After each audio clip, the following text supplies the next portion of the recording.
تو جن آیات سے یہ اپنی طرف سے اوقات الصلاۃ جو ہے یہ اخذ کرتے ہیں یا نماز کے اوقات اخذ کرتے ہیں، وہ آیات اور جن آیات سے یہ غسل، وضو یا تیمم وغیرہ ثابت کرتے ہیں اور پھر اس کی بنیاد پر یا ان کی بنیاد پر نماز کو یہ صلاۃ قرار دیتے ہیں، ان تمام آیات کو آپ کے سامنے رکھیں گے اور ان آیات کی بنیاد پر آج تک جو دجل و فریب دیا گیا، جو دھوکہ دیا گیا، اسے بھی چاک کر کے آپ کے سامنے رکھیں گے۔ لہٰذا بڑھتے ہیں ان میں سے سب سے پہلی آیت کی طرف۔ سب سے پہلی جو آیت ہے وہ ہے سورہ النساء، اس کی آیت نمبر ہے 43۔ یا ایھا الذین آمنوا لا تقربوا الصلاۃ وانتم سکارى حتى تعلموا ما تقولون ولا جنبا الا عابر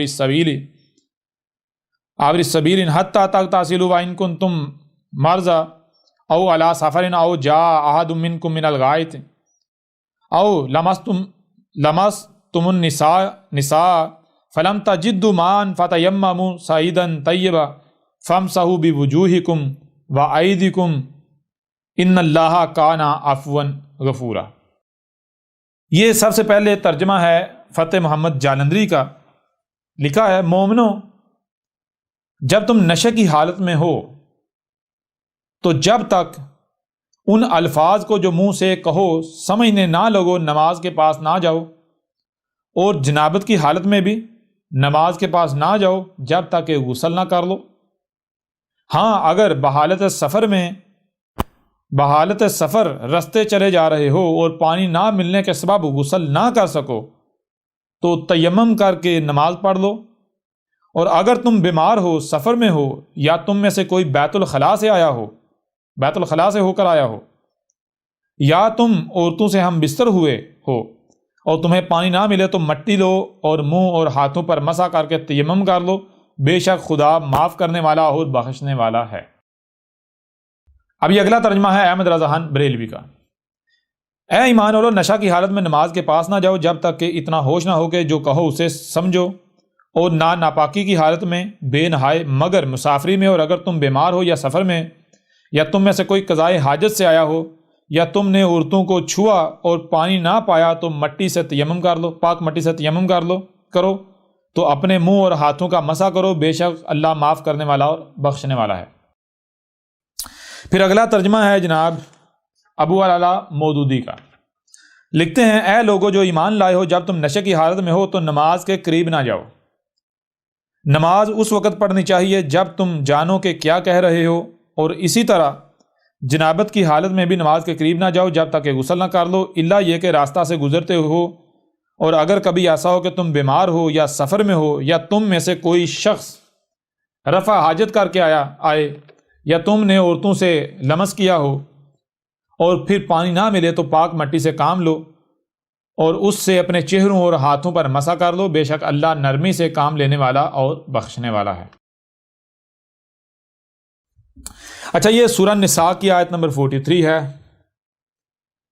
جس کا 3 شخصیات کا جو ترجمہ ہے وہ ہم نے آپ کے سامنے رکھا ہے، جس میں جو مترجمین ہیں ان کا کہنا کیا ہے؟ ان کا کہنا یہ ہے جناب، اللہ یہ کہہ رہا ہے کہ اے ایمان والو، جب تم نشے کی حالت میں ہو تو اس وقت تک تم نے نماز کے قریب نہیں جانا جب تک کہ تمہیں اتنی ہوش نہ آ جائے کہ جو تم بات کر رہے ہو تم اسے سمجھنے لگو۔ یعنی جب تمہیں اتنی ہوش آ جائے کہ جو بات تم کر رہے ہو، تمہیں علم ہو، تمہیں پتہ ہو کہ تم کیا کر رہے ہو، کیا بول رہے ہو، تو پھر تم نماز کے قریب جاؤ، پھر نماز پڑھو۔ پھر اس کے علاوہ کہتے ہیں کہ اگر تم جو ہے وہ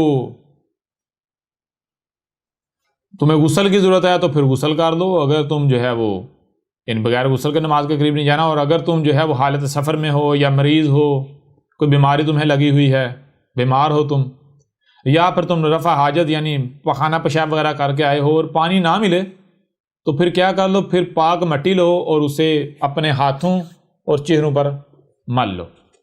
اچھا، اس سے اللہ تمہیں معاف کر دے گا، اللہ تمہیں بخش دے گا۔ یہ جو آیت ہے، اس کے جو تراجم ہیں، اس کے تراجم کی بنیاد پر ایک تو غسل اخذ کیا گیا، دوسرا یہ جو تیمم ہے یہ نکالا گیا، تیسرا جو ہے وہ جو سفر اور یہ جو کچھ کرتے ہیں یہ سارا کچھ اخذ کیا گیا۔ یہاں سوال یہ پیدا ہوتا ہے کہ کیا آیت میں یہی کہا گیا؟ سب سے پہلی بات، سب سے پہلا نقطہ، قرآن کیا ہے؟ قرآن متشابہن ہے۔ قرآن کیا ہے؟ قرآن متشابہن ہے۔ مطلب کیا ہے؟ جو سامنے نظر آ رہا ہے یہ حقیقت نہیں، حقیقت کیا؟ اس کا علم اللہ نے 100% چھپا دیا۔ تو علم کس کے پاس ہے؟ علم اللہ کے پاس ہے، اللہ کے علاوہ کسی کے پاس علم نہیں ہے۔ اب اگر جو ظاہر نظر آ رہا ہے اسے ہی کوئی حق سمجھ لیتا ہے تو وہ گمراہ ہو جائے گا۔ اس وقت تک آپ اسے نہیں مان سکتے، اسے نہیں سمجھ سکتے جب تک کہ جو باطن ہے، جو چھپا ہوا ہے، جو غیب ہے، وہ سامنے نہیں آ جاتا۔ ٹھیک ہے جی؟ تو یہ جن لوگوں نے تراجم کیے، کیا میں آپ سے سوال کروں تو کیا انہوں نے جو غیب ہے، جو چھپا ہوا ہے، جو دوسرا پہلے جو باطن ہے، اسے سامنے رکھ کے تراجم کیے؟ پہلی بات۔ جواب کیا ہے؟ نہیں جناب، اس کا تو پتہ ہی نہیں، باطن کا تو کسی کو علم نہیں۔ یہ تو واحد عام حدیثہ ہے جس نے آ کر واضح کیا کہ ہر چیز اس کا جوڑا ہے، صرف ظاہر نہیں ہے، ظاہر کی بجائے باطن بھی ہوتا ہے۔ اس وقت تک بات نہیں مانی جب تک کہ باطن نہیں، بغیر غیب بات نہیں ماننی، بغیر غیب کچھ نہیں کرنا، غیب کے ساتھ کرنا جو بھی کرنا ہے۔ یہ تو عام حدیثہ نے واضح کیا۔ پہلی بات تو یہ ہے کہ اس بنیاد پر ان کا جو ترجمہ ہے اس کے پر خچے اڑ جاتے ہیں، ان کا ترجمہ شیطان کا کلام ثابت ہو جاتا ہے۔ آگے بڑھیں۔ دوسری بات، جب یہ قرآن متشابہن ہے، جو ظاہر ہے یہ حقیقت نہیں، حقیقت کیا؟ اس کے علم اللہ نے 100% چھپا دیا، اللہ کے علاوہ کسی کے پاس علم نہیں ہے، تو پھر میں آپ سے سوال کرتا ہوں، انہوں نے جو تراجم کیے یا تفاسیر کی، کیا انہوں نے وہ اللہ سے علم حاصل کر کے تراجم تفاسیر کیے؟ اگر یہ کہتے ہیں ہاں جی ہم نے اللہ سے علم حاصل کر کے جو ہے وہ تراجم تفاسیر کی ہیں، تو پھر ہم سوال کریں گے اللہ تو یہ کہہ رہا ہے کہ اس وقت تک کوئی آیت بیان ہی نہیں ہو سکتی جب تک وہ ایونٹ وہ حادثہ ہو ہی نہیں سکتا۔ تو تم جن آیات کو بیان کرنے کے دعوے دار ہو، پہلے یہ تو ثابت کرنا یہ ایونٹ ہو گئے، ہو رہے ہیں، اس وقت ایونٹ ہو رہے ہیں۔ جب ایونٹ ہوتا ہے، جب حادثہ ہوتا ہے، اس وقت اس ایونٹ، اس حادثے پر جو مبنی آیات ہوتی ہیں وہ آیات بیان ہوتی ہیں، اس وقت کے لوگوں کو یاد دلاتے ہیں۔ پورا قرآن دنیا کی کوئی طاقت سوائے اللہ کے، دنیا کی کوئی طاقت بیان نہیں کر سکتی اللہ کے علاوہ۔ اللہ کا جو رسول ہے، جو تب آتا ہے جب ضلال مبین ہوتی ہیں، اس کے علاوہ کوئی قرآن کو بیان نہیں کر سکتا، قرآن کی تفسیر نہیں کر سکتا۔ قرآن نے جب بیان ہونا تھا، قرآن کے نزول سے لے کر سات کے قیام تک کے دوران جب اتنا وقت ہے، اس سارے کے دوران بیان ہونا تھا، تم نے اس کا ترجمہ و تفسیر کیسے کر لیے راتوں رات بیٹھ کے؟ کیسے کر لیے؟ تمہارا تو عمل بتا رہا ہے تم نے اللہ سے علم لیا ہی نہیں۔ اور پھر کون سا مولوی ہے جو یہ کہے، یہ دعویٰ کرے؟ کون سا مفسر ہے، کون سا محدث ہے، کون سا مترجم ہے جو جس کا یہ دعویٰ ہو گئی بھائی میں اللہ کا بھیجا ہوا ہوں، میں اللہ کا نمائندہ ہوں؟ ہر کوئی کہتا ہے نا وہ تو دروازہ ہی بند ہے۔ تو جب تم نے وہ دروازہ بند کیا ہوا ہے، تم کہتے ہو اب اللہ نے کلام کرنا ہی بند کر دیا، اللہ گونگا ہو گیا، تو پھر تمہیں اللہ نے کیسے بتا دیا؟ اللہ نے نہیں بتایا، تم بندر ہو، تم نے جو سنا جو دیکھا اسی کو آگے کاپی کر رہے ہو۔ آپ تینوں ترجمے دیکھ لیں، باقی بھی اتنا ترجمے دیکھ لیں، آپ کو پتا چلے گا سب نے ایک دوسرے کو کاپی کیا ہوا ہے۔ تو کاپی کون کرتا ہے؟ بندر۔ نقل کون کرتا ہے؟ بندر۔ نے کبھی غور کیا تھا؟ نہیں کیا تھا۔ اس بنیاد پر بھی ان کے تراجم و تفاسیر جو ہے ان کا لبادہ چاک ہو جاتا ہے۔ پھر اس کے علاوہ اللہ کا اتارا ہوا کیا ہے؟ یہ جو تراجم، اگر کوئی کہتا ہے یہ تراجم قرآن ہے، تو اللہ نے کیا کہا تھا؟ اللہ نے کہا اللہ نزل احسن الحدیث کتابا متشابہا مثانی۔ تو اللہ نے کیا تھا؟ اللہ نے جو اتارا تھا جان لو احسن الحدیث ہی ہے، وہ جب اتارا تھا تب سے لے کر جب تک احساس نہیں ہے تب تک کے دوران کی تاریخ ہے، ذکر ہے، آسن تاریخ ہے۔